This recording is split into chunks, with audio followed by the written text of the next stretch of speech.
When I first came across Path to Nowhere, I originally ignored the drama, specifically because I don't like drama. My life is very calm, very peaceful. It wasn't until I saw his apology video where every single alarm bell in my head was ringing. Because unfortunately, I have been around a lot of predatory men. My father is a predatory man, not towards me, but the women in his life that he chooses to be with. Unfortunately, when you're raised in church culture, it turns out that a lot of the men around you are predatory. Not all of them, but a lot of them. And one of the ways that you learn to spot predatory men is the ability to take accountability. Now, when I saw his apology video, that's when I knew something was off. Because generally when people are sorry for something that they did, they don't deflect. One time I made a video. That video went mega viral, 7 million views in 48 hours. It was a story time. In that video, I was describing someone who's a white woman, and I said she was acting ghetto.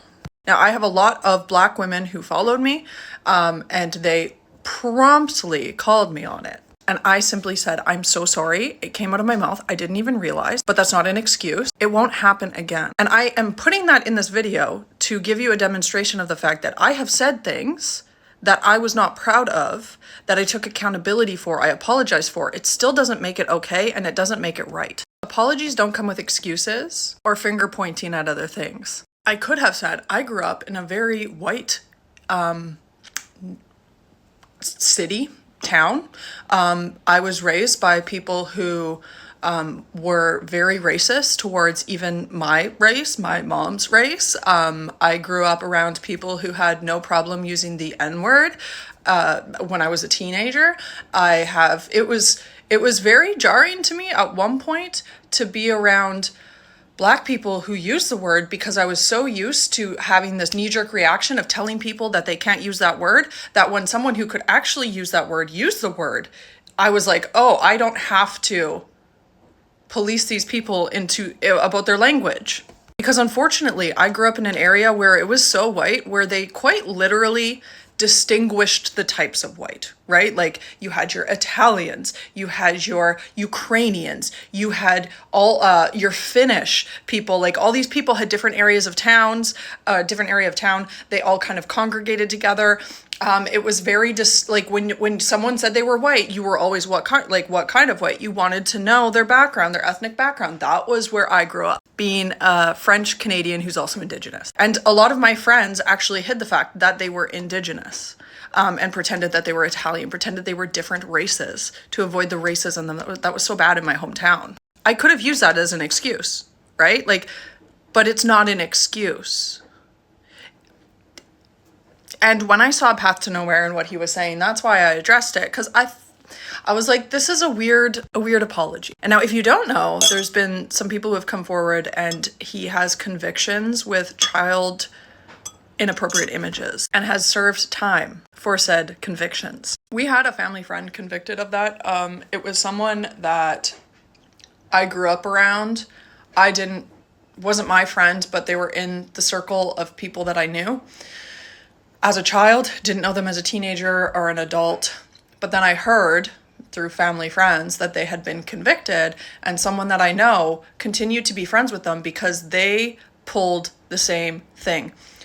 The excuses that they used, that it wasn't them, it was someone else, and the justifications that they used to try and get away from what they had been convicted of, which is what I'm hearing now is kind of happening, but people didn't believe he could be capable of it, even having been convicted of it. And then I want you to guess what happened. He got convicted a second time. Now, my problem with that entire group of people is not necessarily that I think that they knew those things, that I think that they were aware of them. I think the problem is that they did not believe the red flags, the warning bells.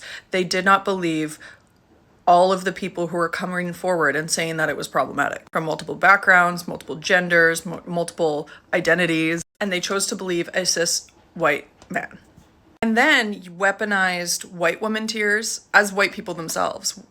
Only one, as far as I'm aware, was a person of color, which also I think is telling.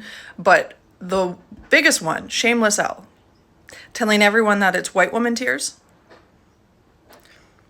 from a white woman, telling people of color, telling a whole bunch of people that it's white woman tears. Probably feels like a punch to the throat right now. But something that I want to bring up that I think should be a topic of discussion is people who are making political content to sway public opinion on politics, people who are making political content and hiding their name. I understand that people don't want to be doxxed and they want their personal life, but I've always found it kind of weird as an outsider sitting from the outside of this Canadian political content spectrum or sphere of people and watching so many people not use their name because of things like this.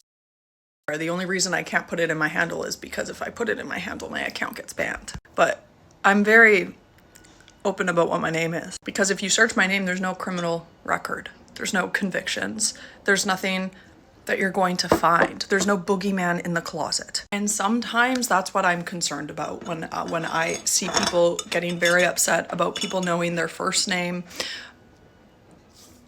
It feels like it's a very easy way to hide and from things like this.